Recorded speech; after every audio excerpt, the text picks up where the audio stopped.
This is the ETV tank, and I've been riding it a little bit, but I haven't taken it out on some of the hard trails.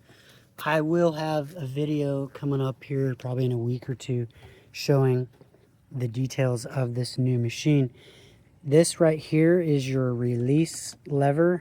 When you release that, that is how you adjust your handlebars.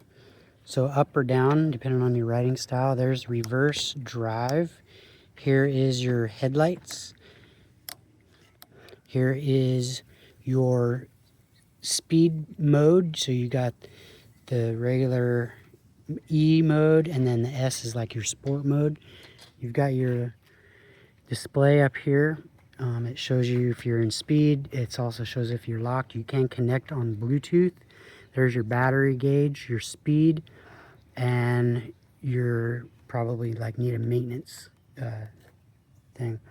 If you look here, the way this works is your board, when you step on this, just like a skateboard, it has sensors under here that when you put pressure, it's a pressure pad from either way, it'll lock a track and create it just like a caterpillar and make it spin counter to the other way, and that's how you turn.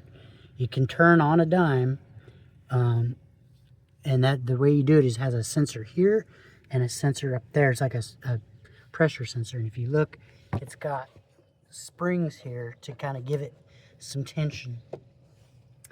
Your battery is right here. There's the power button right in there. I don't know if you can see that. There's your power button and your hours and everything. And then if you look at the track, you've got rollers, you've got your tensioner back here, and then you got some springs here, more rollers here. The track so far has been holding up. I've been running it on all kinds of things. And you got your chain drive, that's your attached in there, and then there's your brake rotor. And then you got like a grease point right there, and then your chain, and then your sprocket here. It's got some little springs back here. And then it has the mud flaps that you can take off right here, and then you have a little trailer hitch. That's pretty much it in a nutshell. There's your connections in there. There's your charge point. Nice headlights. They're very bright. They work good at night. If you're out in the snow, mud, rough terrain, these will be plenty bright for at night. And then you have your running light here. Kind of looks like an alien. And then your vents. That's looks like it cools down some of your electronics inside there. But overall, and then you have your brake. And then here's your gas lever. Here's your kill switch that pops out like that.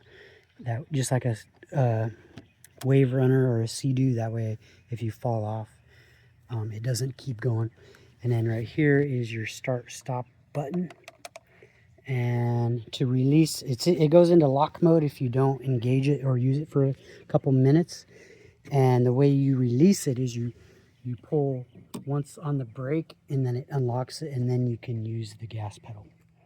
Like I said, I'll get this out and test it out a little bit more so you guys can see. I know there's a lot of curiosity about, how heavy is it? How fast does it go? Can it turn on a dime? What do the lights look like?